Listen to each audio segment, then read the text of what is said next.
Okay, this is our first official recording of Chem 139A.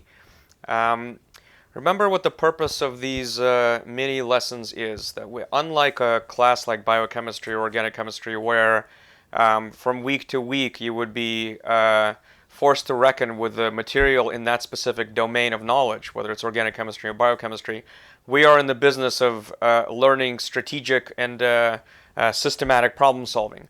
But to be able to become proficient problem solvers, we have to know how to work with our knowledge base. We have to form a coherent knowledge base, so not a fragmented one, and we need to find a way to link the strategies that we learn with the ability to flexibly and nimbly access our knowledge base.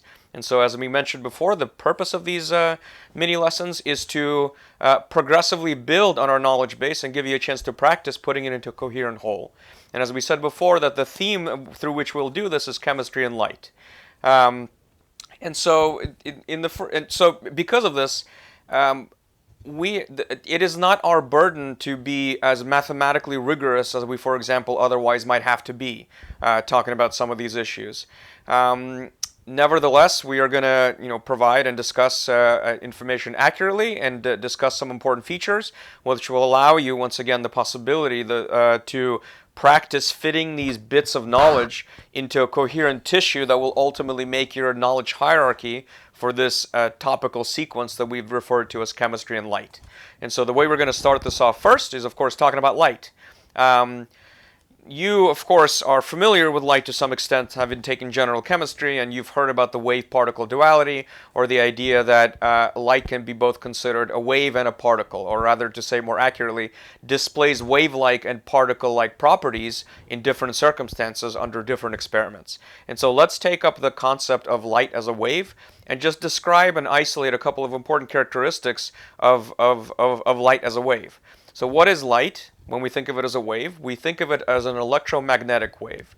What is an electromagnetic wave? It is some electromagnetic disturbance that is traveling through space and time, and if there is a charged particle that sits somewhere in space and this electromagnetic disturbance sweeps through it, the charged particle will respond to it. It will feel a force. And so light as an electromagnetic wave it is a wave that carries with it the electric force or the electric field. And so let's make this a little bit more concretely, or draw this concretely, or make this more concretely. By the way, before we keep going, I'm in my garage. This is U.S. epidemic time, and so we must acknowledge a couple of issues with the setup. This not-so-sophisticated studio will every once in a while have lights working on one side but not the other, the situation where we find ourselves now. You will find that some areas of the board are focused a little bit better than others. I apologize for that. And then, of course, because of the shadowing, it'll be harder to see certain things or not. I will try to be cognizant of this, but I'll hope you'll forgive me if I forget some of these ramifications. So let's start off. So light as an electromagnetic wave. Magnetic. Let us remind ourselves effectively of some important characteristics of this concept. Now, the way we're going to think of this is we're going to make a diagram with the x-axis being some physical position x that's going to point in some direction. The y-axis is going to be the magnitude of the electric force of light.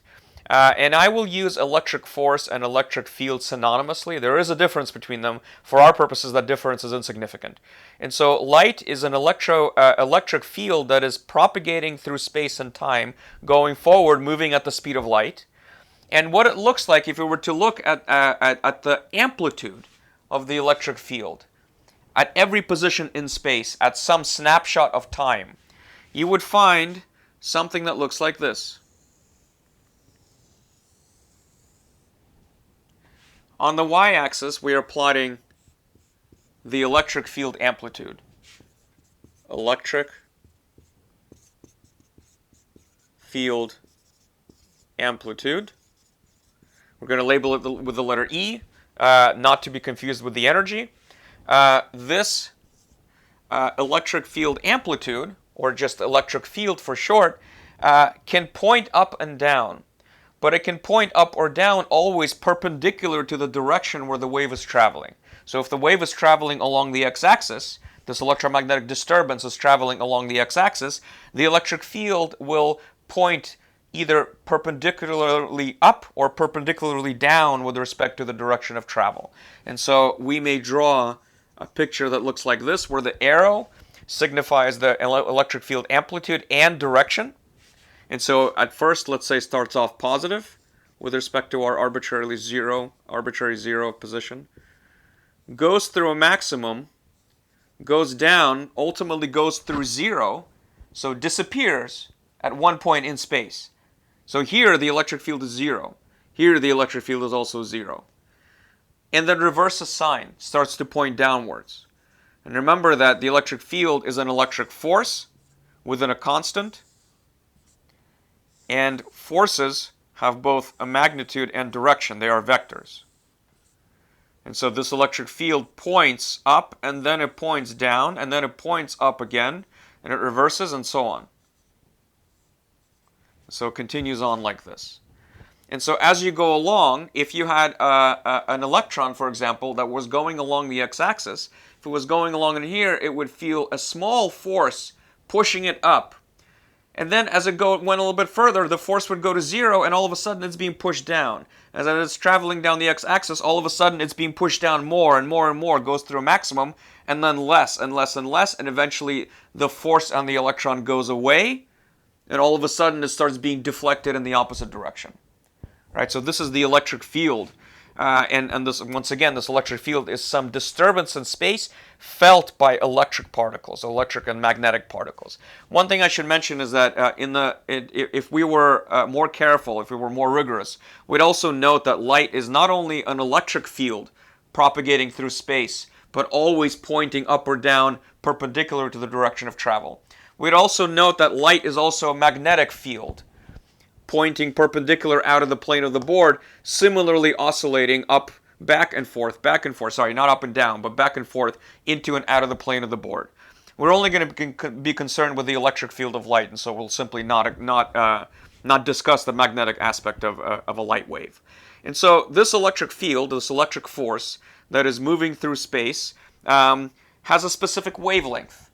What is the wavelength? Of course, you know what the wavelength is, but let us remind ourselves. The wavelength is the distance between any 2 points of the wave where the amplitude and direction of the electric field is the same in this case. And so it is most natural to pick the distance between any 2 successive peaks. You could have also picked the distance between any 2 successive minima, or any 2 points that are the same. The wavelength will of course be the same. Right? And so this is the distance, the physical distance that it takes to go, let's say, from one peak of the wave to the other peak of the wave. So this is negative and this is positive electric field amplitude. So this is a position of where time has been frozen, but we know that electromagnetic fields, or waves, move forward in space. And so as time goes on, if we then unfreeze time and we'll let the wave move forward a little bit, we know that in the next instance of time, the wave will move a little bit.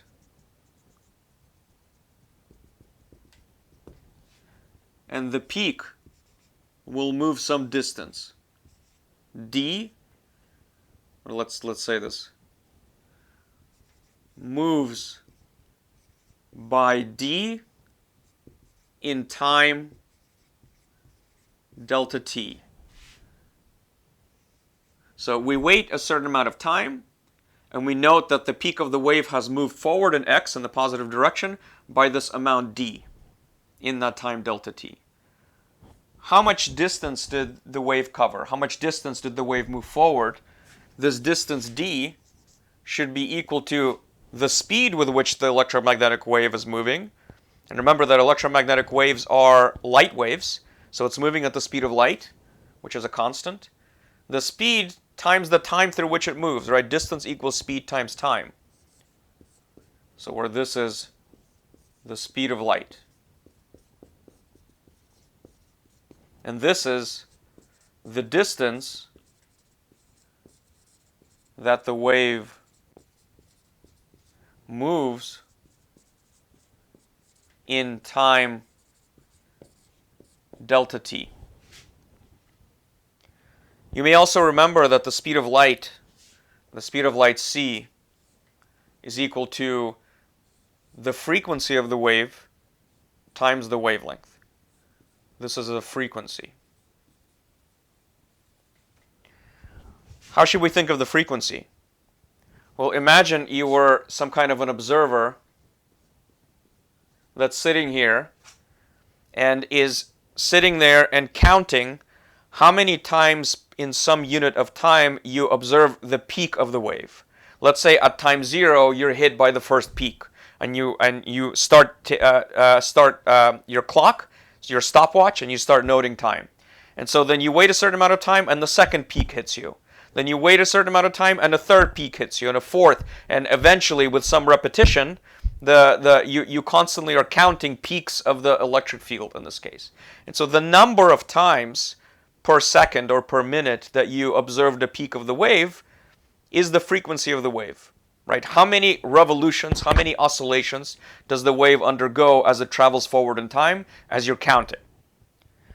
The wavelength is the distance that it travels in that time. So why does it make sense that the speed is equal to the frequency times the wavelength? Well, remember that the speed is the distance that the wave covers in a certain unit of time. Well, if you wait and you count the number of peaks and you note the frequency, in 1 second there will be new peaks, new as in the letter nu. Let's say nu is 4. And so you would observe 4 peaks of the wave moving towards you in, let's say, 1 second. And if the length between successive peaks is lambda, then the total distance that was covered in that time, 1 second, is how many peaks you saw in that time times the distance between successive peaks. And so that's going to be the speed, the total distance covered divided by relative to the time that you waited. And so this certainly makes sense. And so the wave is moving in space, but it's also oscillating in space. At certain points in space at a fixed time, there are peaks and troughs of the wave. But the wave is propagating forward, generally speaking. Now, another important quantity that you may or may not be familiar with is something called the wave vector. The wave vector is a vector that points along the direction of travel. So if the wave is traveling in the positive x direction, the vector k will point along the positive x direction. So the vector k is perpendicular to the electric field itself.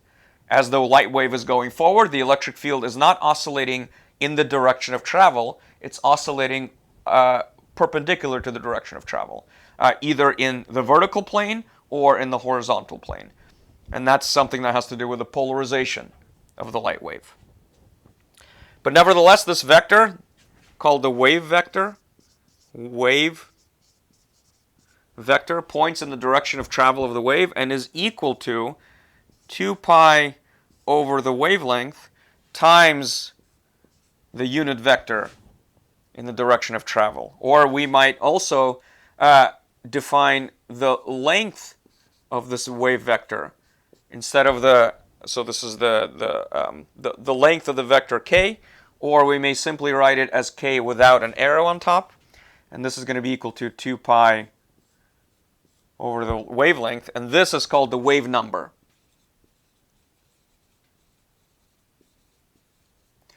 If you wish, you may think of this as how many times does the wavelength fit into 2 pi radians? It's kind of a weird way to think about it, but that's one way you can think. That if the wavelength is large, so the distance is long between successive peaks, then into the same number of radians, fewer wavelengths will fit. If the wavelength is small, into the same number of radians, more wavelengths will fit, in a sense. And so this is directly related and inversely proportional to the wavelength. The smaller the wavelength, the larger the k. And the reason why I want to define this now is that we'll find that this has physical significance, particularly as we discuss light as a particle, or photons, effectively. And so this is some really basic characteristics of electromagnetic fields or electromagnetic waves. One very significant phenomenon that you are certainly aware of when it comes to waves of any kind is wave interference, right? And so let's just remind ourselves what wave interference is. It's kind of an unfortunate name, but what it really means is that waves that meet in space and time may either reinforce each other and become bigger than they otherwise would be, or they can take away from each other and become smaller than they otherwise would be by themselves. So to make this a little bit more precise with a picture, let us draw the following.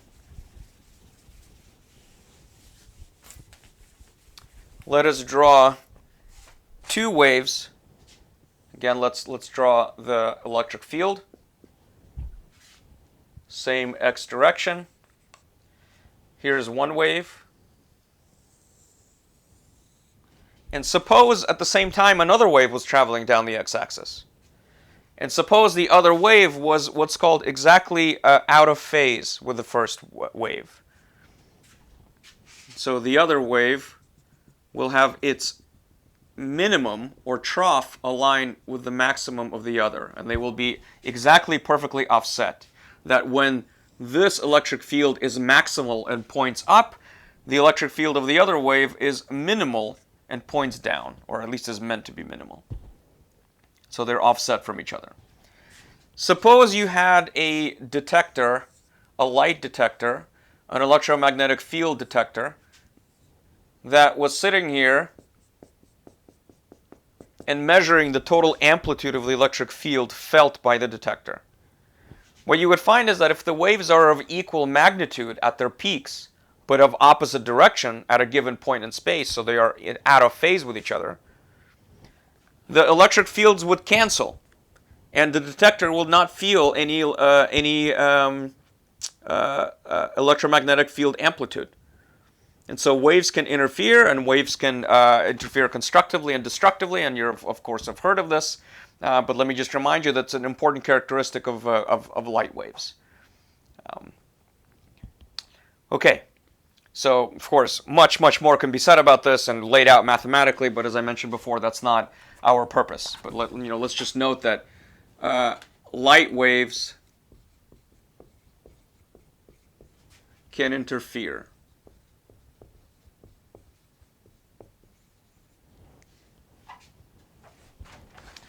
All right.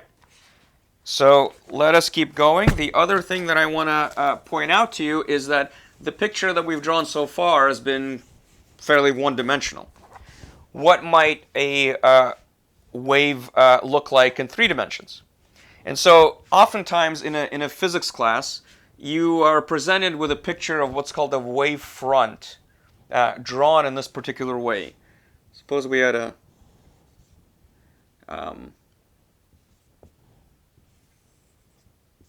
three-dimensional coordinate system, and oftentimes you see light waves in 3 dimensions drawn as these are meant to be the same distance between them, as a wave front, where the idea is that instead of a one-dimensional wave as we had before, we have what's called a plane wave, that as the wave is moving towards you, it's moving towards you in the full plane perpendicular to its direction of travel. So if the wave is moving towards you, the electric field amplitude is the same in the full plane.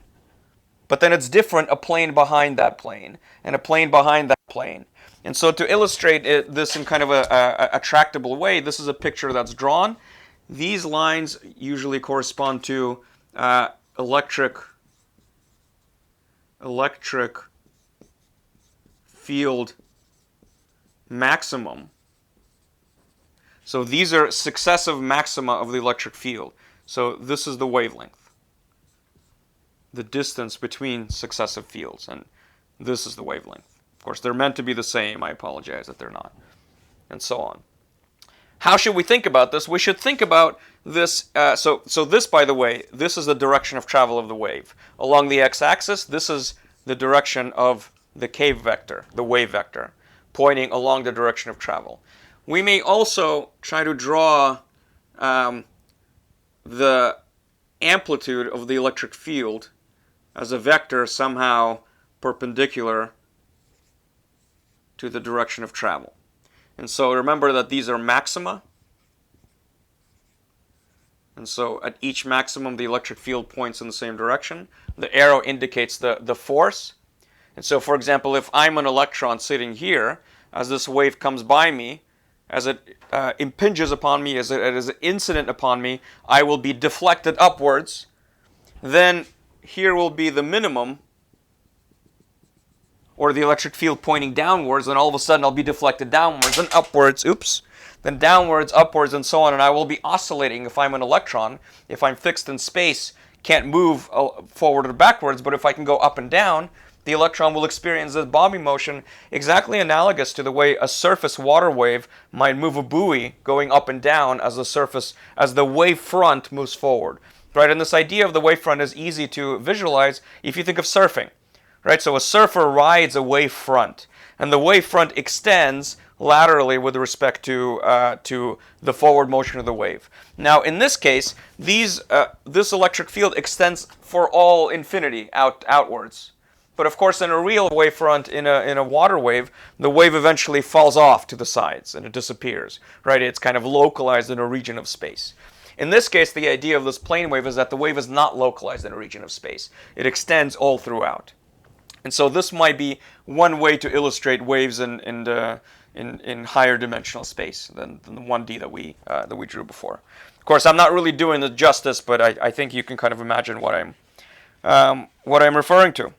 So that is enough for us to think about light as a wave. We've defined the wavelength, we've defined the frequency, we've defined the speed of light. We noted in passing about the fact that light waves can interfere. We note that when we say a light wave, what we mean is an electromagnetic disturbance, in this case specifically the electric field disturbance that is traversing through space, and that disturbance is felt by charged or electromagnetic particles. And that's it for light as a wave.